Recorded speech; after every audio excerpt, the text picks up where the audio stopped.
Agora nós vamos tratar do resumo pelas palavras-chave. É importante observar que sempre que você lê um texto, na primeira leitura, você tem sempre uma noção muito vaga do que o autor quis dizer. Uma leitura bem feita é aquela que é capaz de depreender de um texto ou de um livro a informação essencial. Para isso, é preciso ter pistas seguras para localizá-la. Uma boa estratégia é buscar as palavras mais importantes de cada parágrafo. Elas constituirão as palavras-chave do texto, em torno das quais as outras se organizam e criam intercâmbio de significação para produzirem sentidos. Então, na hora em que você está fazendo um resumo pelas palavras-chave, tem que buscar as palavras principais de cada parágrafo. Elas funcionam como elemento principal de toda a informação. As palavras-chave formam um centro de expansão que constitui o alicerce do texto. Tudo deve ajustar-se a elas de forma precisa. A tarefa do leitor é detectá-las, a fim de realizar uma leitura capaz de dar conta da totalidade do texto. Por adquirir tal importância na arquitetura textual, as palavras-chave normalmente aparecem ao longo de todo o texto, das mais variadas formas, repetidas, modificadas, retomadas por sinônimos, e elas pavimentam o caminho da leitura, levando-nos a compreender melhor o texto. Além disso, as palavras-chave fornecem a pista para a leitura reconstrutiva, porque nos levam à essência da afirmação. Vamos encontrar as palavras-chave de um texto e que nós vamos ler agora, tentando reescrevê-lo, tomando como base esse texto pelas palavras-chave. As palavras-chave constituem o esqueleto do texto. Então é importante que você saiba, as palavras-chave vão ser repetidas ao longo do texto. Às vezes repetidas mesmo, com a mesma palavra, às vezes retomadas por sinônimo, às vezes com uma outra palavra que seja similar, mas elas sempre ocorrem repetidas. Por exemplo, um texto de Alberto Francesco Alberoni, chamado Enamoramento e Amor. Diz assim: ninguém se enamora se está, mesmo parcialmente, satisfeito com o que tem e com o que é. O enamoramento surge da sobrecarga depressiva, isto é, da impossibilidade de encontrar alguma coisa de valor na vida cotidiana. O sintoma da predisposição para o enamoramento não é o desejo consciente de se apaixonar, enamorar, uma forte intenção de enriquecer o existente, mas sentimento profundo de não ser e de não ter nada de valor, e a vergonha de não tê-lo. Esse é o primeiro sinal da preparação para o enamoramento, o sentimento da nulidade e a vergonha da própria nulidade. Por essa razão, o enamoramento é mais frequente entre os jovens, pois estes são profundamente inseguros, não têm certeza de seu valor e muitas vezes se envergonham de si mesmos. E o mesmo é válido em outras idades da vida, quando se perde algo de si, fica-se privado de valores, degradado no confronto com o que se foi. Não é a nostalgia de um amor que nos faz enamorar-nos, mas a certeza de que nada temos a perder, transformando-nos naquilo em que nos transformamos. É a perspectiva de ter o nada pela frente. Somente então se estabelece dentro de nós a disposição para o diferente, para o risco, a propensão de nos lançarmos no tudo ou nada, que aqueles de alguma forma estão satisfeitos com o próprio ser, não poderão experimentar. Então vejam, além de estar presente no título do livro, a palavra enamoramento aparece 4 vezes ao longo do texto. É retomada pelo verbo enamorar-se 3 vezes e também é substituída pelo verbo apaixonar-se 1 vez. Então a palavra enamoramento aparece no título do texto, aparece ao longo do texto 4 vezes, repetidas 4 vezes, ela é retomada pelo verbo enamorar-se 3 vezes e substituída pelo verbo apaixonar-se 1 vez. Então, naturalmente, essa é a palavra-chave do texto, enamoramento. É a primeira palavra que nos chama a atenção, mas não é a única. É preciso descobrir as outras palavras que com ela formarão os pontos nodais do texto, onde está concentrada a sua maior carga de significação. Para explicar o que é enamoramento, Francesco Alberoni nos fala do sentido da nulidade, da juventude e da velhice. Então, em verdade, são 4 as palavras-chave. O enamoramento, que acontece em 2 fases da vida, segundo o autor, na juventude e também na velhice, porque nessas 2 fases, segundo o próprio autor, ocorre a nulidade, o sentimento de nulidade, de ter o nada pela frente. Uma vez encontradas essas palavras-chave, devemos buscar a informação que elas trazem. O autor do texto diz que o enamoramento nasce de uma sobrecarga depressiva, de um sentimento profundo de não ter nada de valor e a vergonha de não tê-lo. E o primeiro sinal para o enamoramento é o sentimento da nulidade. Esse sentimento é mais frequente na juventude, porque os jovens são profundamente inseguros, não têm certeza do seu valor e se envergonham de si mesmos. E na velhice, porque é quando se perde irreparavelmente algo de si, fica-se privado de valores. Então, entre as palavras-chave, há uma mais abrangente, da qual podemos partir para esquematizar o texto. Observe, qual a palavra mais abrangente?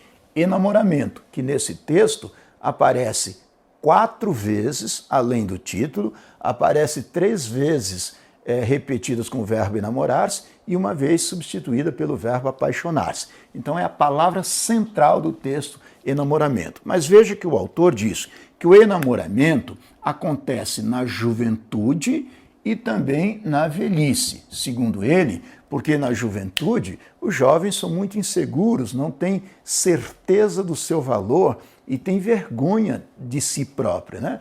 E na velhice, porque na velhice ocorre aquele sentimento de nulidade, de ter o nada pela frente, porque os velhos já perderam aquele valor de si mesmo, né? Então, nesse caso, a juventude tem o nada pela frente, pela vergonha, e a velhice tem o nada pela frente também. Ou seja, o sentimento de nulidade ocorre nessas duas fases. Aqui está o esquema básico deste texto. O enamoramento surge em 2 fases da vida. Na juventude, porque o jovem é extremamente seguro, tem vergonha de si mesmo, e na velhice, porque a pessoa já perdeu algo irreparavelmente, algo de si. E nessas 2 fases, as pessoas têm um sentimento de nulidade, o nada pela frente. Com base nisso, nós podemos fazer o resumo do texto assim. O enamoramento ocorre com mais frequência na juventude e na velhice, quando o indivíduo experimenta o sentimento da nulidade. Então veja que com 4 palavras ou 4 frases aqui, né? 4 palavras, porque enamoramento, juventude, velhice e nulidade, com essas 4 palavras nós montamos o texto.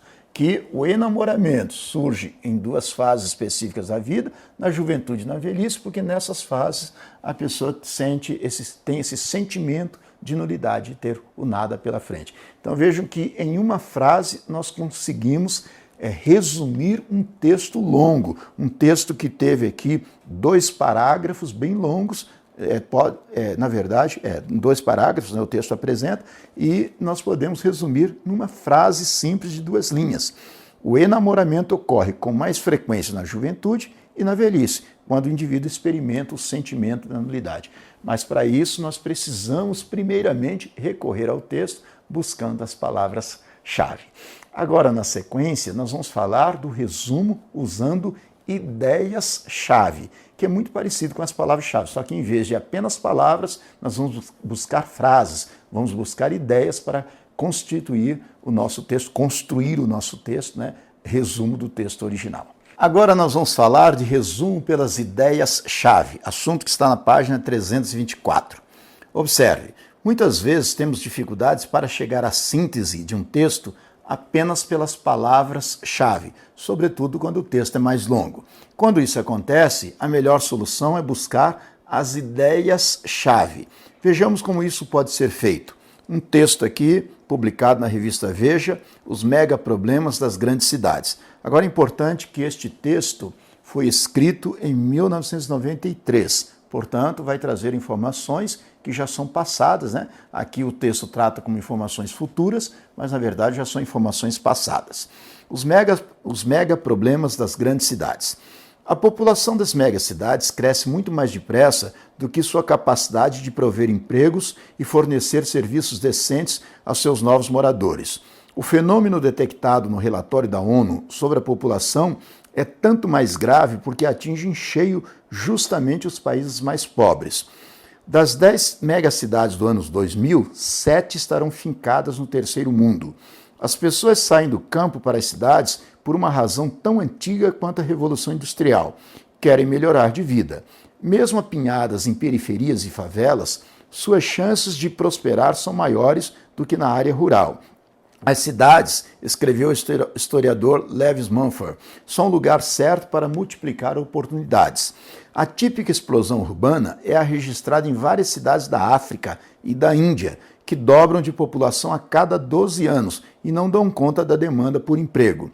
Educação e saneamento. Karachi, no Paquistão, com 8,4 milhões de habitantes, quase nada investe em sua rede de esgoto desde 1962. Mesmo as que crescem a uma taxa menos selvagem, como a Cidade do México, têm pela frente seus mega problemas.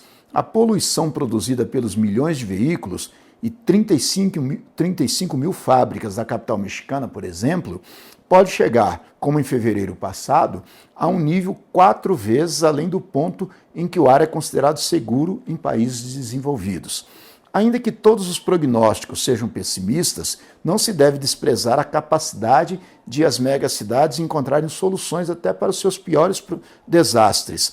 A mobilização da população da capital mexicana em 1985 para reconstruir partes da cidade arrastadas por um violentíssimo terremoto evitou o pior e mostrou que as mobilizações coletivas podem driblar o apocalipse anunciado para as megalópolis. É um texto, repito, de 1993. Então ele fala que no ano 2000, as 7 das 10 cidades mais pobres do mundo estarão fincadas no terceiro mundo. Primeiro, hoje em dia, já não há mais esse conceito de terceiro mundo, e sim países em desenvolvimento. E além disso, nós já estamos em 2021, então 21 anos após essa perspectiva que essa reportagem traz. Veja, primeiramente, o título é uma boa pista para encontrar as palavras-chave. No texto anterior temos as grandes cidades e mega problemas, os mega problemas das grandes cidades. Essas palavras-chave deverão guiar-nos na busca das ideias-chave. Vamos por partes. Esse texto traz 3 parágrafos. No primeiro parágrafo, a reportagem trata dos problemas das megacidades no ano 2000, quando os países pobres serão os mais afetados. Chegamos à seguinte ideia-chave: os países pobres são os que terão mais problemas para resolver no ano 2000, de acordo com o texto. Segundo parágrafo, aqui o problema é a explosão urbana. Os exemplos dados referem-se a países pobres, mais uma vez. A ideia-chave do parágrafo é o crescimento desregrado das cidades desses países. Não é preciso sublinhar que isso vai acontecer às cidades da África e da Índia. Os exemplos não interessam numa síntese. Podemos traduzir assim sua ideia-chave. A cidade dos países pobres crescem desordenadamente. Veja que os exemplos de Karachi, no Paquistão, de cidades da Índia e da África, são inúteis para você fazer o resumo. Terceiro parágrafo. A ideia-chave deste parágrafo é que, mesmo com problemas tão complexos, as megacidades pobres têm capacidades para resolvê-los. O exemplo da Cidade do México é acidental, pois se poderia citar qualquer outra megacidade do terceiro mundo. Por isso, não devemos levá-lo em conta na síntese, do mesmo modo como não levamos as referências às cidades da África e da Índia no parágrafo anterior. A ideia-chave desse parágrafo é: as megacidades pobres podem encontrar soluções para os seus problemas. Com essas 3 ideias-chave, podemos formular um esquema que explique a essência do texto. O esquema é este aqui que está no quadro. Então, o título é Os Megaproblemas das Grandes Cidades. No primeiro parágrafo foi destacado que no ano 2000 os países pobres serão os mais atingidos. No segundo parágrafo, a ideia-chave é que cidades dos países pobres crescem desordenadamente. E no terceiro parágrafo, a ideia-chave é que megacidades pobres podem encontrar soluções para os seus problemas. Com base no título e nestas 3 ideias-chave, nós podemos construir o nosso resumo. Então, observe, em linhas gerais, vamos ver aqui. O resumo proposto fica assim. Primeiro, daí para elaborar a síntese é simples, basta juntar as ideias-chave e dar-lhes uma boa redação. Neste momento, podemos acrescentar alguma ideia ou palavras que sublinhamos, mas que não entraram no esquema. Então poderia ficar assim: as megacidades do ano 2000 irão enfrentar muitos problemas. As cidades dos países pobres são as que mais sofrerão devido ao crescimento desordenado de sua população e à poluição. Mas isso não significa o caos absoluto, pois essas metrópoles do terceiro mundo têm capacidade para resolver esse e outros problemas. Então vejam que o texto é fluente, traz as 3 ideias-chave, mas amarradas. Essas ideias vêm sendo colocadas de uma forma com conectores, de modo a dar fluência a esse texto. Então, as megacidades do ano 2000 irão enfrentar muitos problemas. As cidades dos países pobres são as que mais sofrerão devido ao crescimento desordenado de sua população e à poluição. Mas isso não significa o caos absoluto, pois essas metrópoles do terceiro mundo têm capacidade para resolver esses e outros problemas. Vamos fazer a síntese a partir das ideias-chave. A partir desse trabalho de posse de determinados recursos que a língua oferece, o ato de ler e redigir torna-se bem mais fácil. O que dissemos em relação aos 2 textos anteriores pode ser aplicado à leitura de qualquer obra, seja qual for sua extensão, mas vale uma ressalva: a leitura de um livro não é igual à leitura de um texto de 2 ou 3 páginas.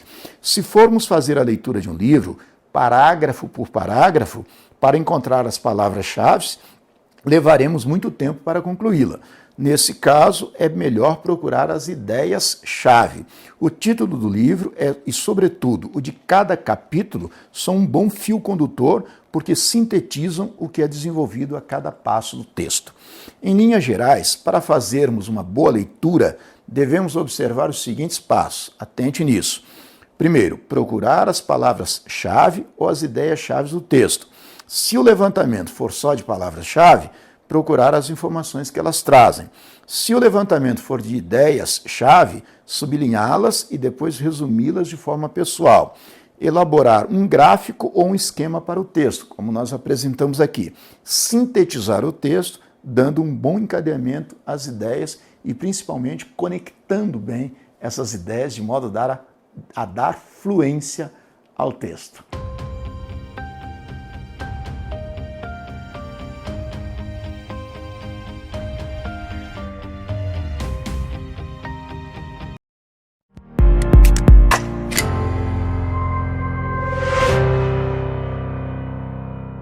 Agora nós vamos tratar de resenha. O que é resenha? Resenha é um relato minucioso das propriedades de um objeto ou de suas partes constitutivas. É um tipo de redação técnica que contém os 3 tipos de texto: descrição, narração e dissertação. Estruturalmente, a resenha descreve as propriedades da obra, a descrição física da obra, relata as credenciais do autor, resume a obra, apresenta suas conclusões e metodologia empregada, bem como expõe um quadro de referências em que o autor se apoiou. Por isso é uma narração.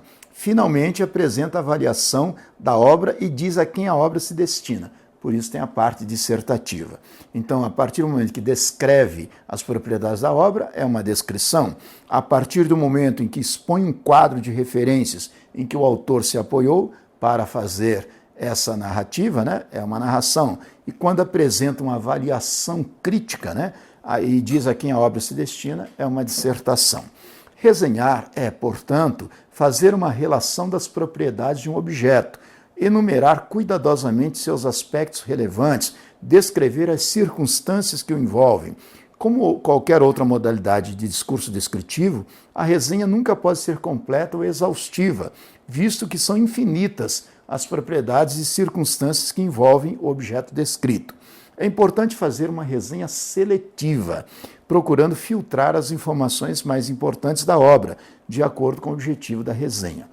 Você pode resenhar um livro, fazer resenha de um filme, de um disco, ou seja, é muito comum, principalmente nas revistas semanais, você encontrar uma sinopse de um determinado filme, uma crítica sobre um filme. É uma resenha. Ou então um jogo de futebol, né? Quando acaba o jogo de futebol, o narrador esportivo ou um jornalista vai fazer uma crítica daquele jogo, apontar as características daquele jogo, como que esse jogo se passou, o resultado, se foi justo, se foi injusto, a influência da arbitragem no resultado, por exemplo. Então, tudo isso faz parte de uma resenha. Você pode resenhar uma obra, um livro, você pode resenhar um filme, pode resenhar um jogo de futebol, um disco, né, uma música. Então, qualquer objeto pode ser resenhado. Existem, é importante também dizer, né, que você deve procurar fazer essa resenha seletiva. Existem basicamente dois tipos de resenha, a chamada resenha crítica e a resenha descritiva. Então, resenha é um relato minucioso que você faz acerca de um objeto, descrevendo as propriedades desse objeto. Na resenha crítica, também chamada de recensão crítica, você faz um resumo com julgamento de valor, ou seja, você faz uma análise, você coloca a sua opinião, você faz julgamento valorativo. Esse tipo de resenha é muito comum, por exemplo, resenha de um filme.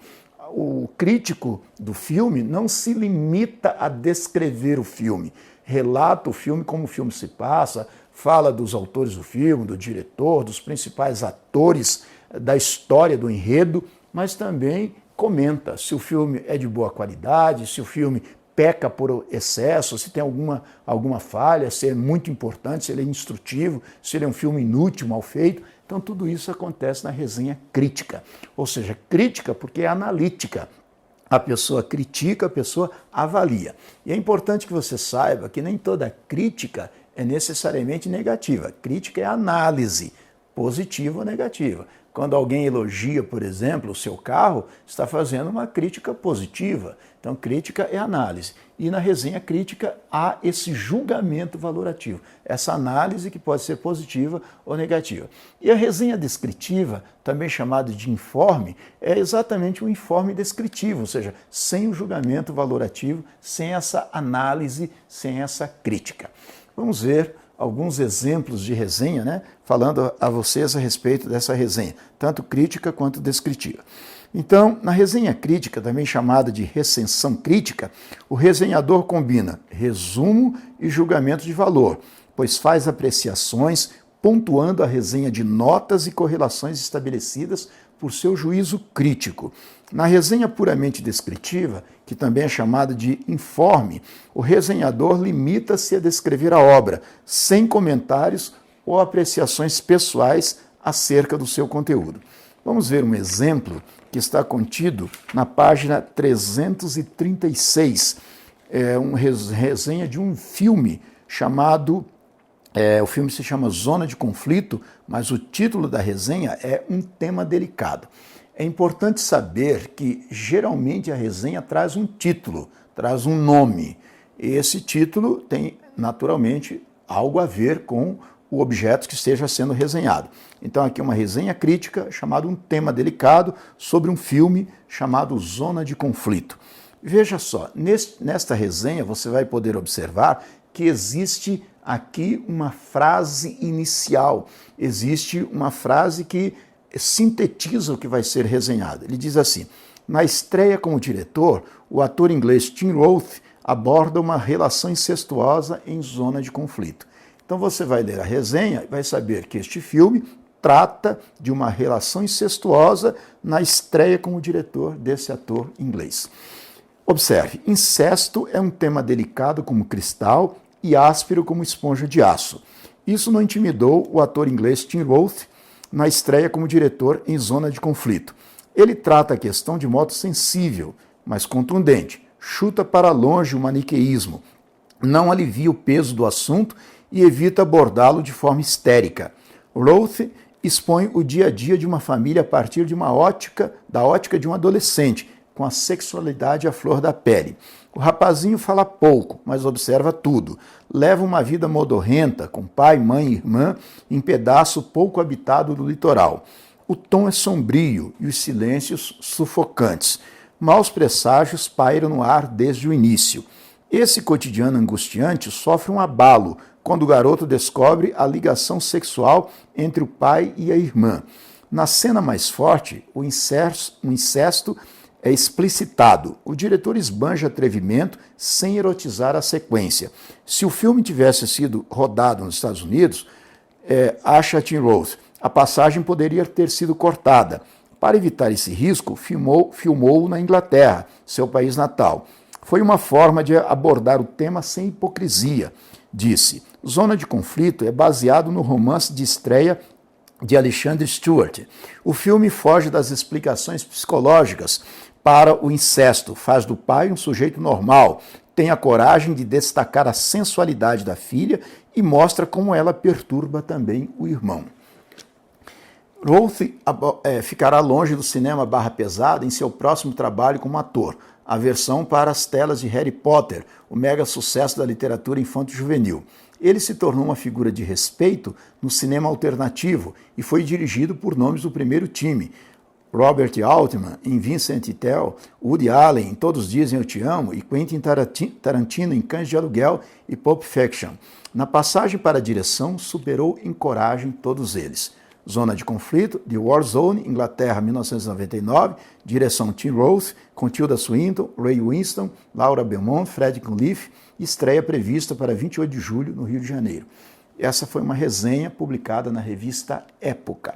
É muito importante que você observe que nem sempre a resenha traz essa ficha técnica no fim. Aqui o autor da resenha colocou essa ficha técnica, colocando o nome do filme, original, é o nome do filme traduzido em português, Zona de Conflito, o original, The War Zone, onde foi filmado, né, onde foi produzido o filme, Inglaterra, a direção de quem quais são os atores principais, né, da fita e a estreia prevista. Se fosse um livro, por exemplo, ele colocaria o nome do autor do livro, o nome da editora do livro, quantidade de páginas, além de fazer o resumo da obra e a crítica, se fosse uma resenha crítica. Se fosse uma resenha meramente descritiva, ele simplesmente falaria a respeito da obra, mas sem comentários, sem julgamento valorativo. Neste caso aqui, a resenha é crítica, porque o autor claramente faz uma crítica a respeito deste filme. Ou seja, ele faz uma crítica positiva, mostra como o ator, o novo diretor, né, o ator Tim Roth, tem coragem para abordar um tema delicado como o incesto e como ele se porta, falando a respeito do filme, em que há silêncios sufocantes, né, em que o tom é sombrio o tempo todo no filme, e a coragem desse diretor em mostrar cenas explícitas sem erotizar a cena. Ou seja, é uma crítica positiva. Ele poderia não ter gostado do filme, aí ter tecido sérias críticas, né, negativas a respeito desse filme.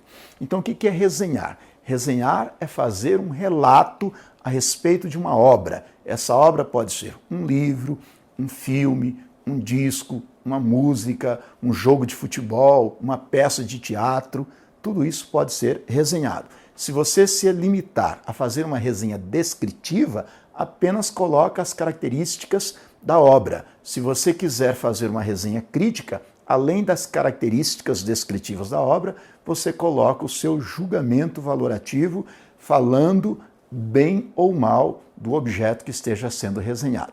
Em provas de concursos públicos e vestibulares, não é muito comum a ocorrência de resenha, mas no dia a dia você vai se defrontar muito com essa modalidade de redação.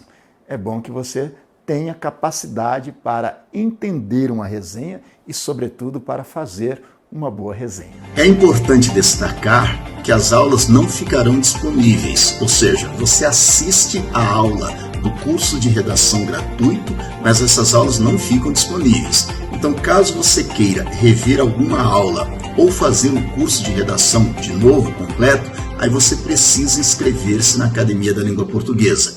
Lembrando que a Academia da Língua Portuguesa é uma plataforma completa com todo o conteúdo de português, gramática, interpretação de textos, redação, incluindo redação oficial e também provas simuladas e exercícios comentados.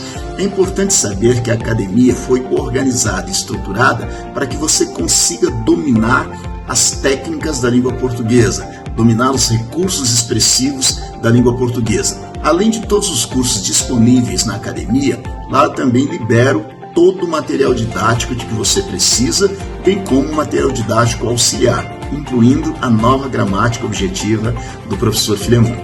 Se você quer saber mais sobre a Academia da Língua Portuguesa, acesse agora o link que está aqui embaixo.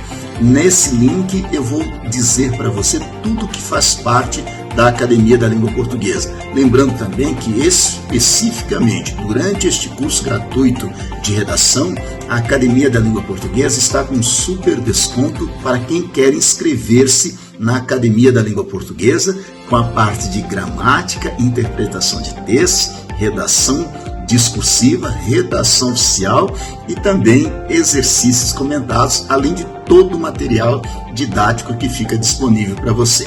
Então estamos combinados assim. Este curso de redação é gratuito, mas caso você queira refazê-lo ou fazer o curso completo, envolvendo gramática, interpretação de texto e redação, basta que você me mande aí um direct no Instagram que eu mando um link para você ter esse super desconto, essa super oferta. Está claro?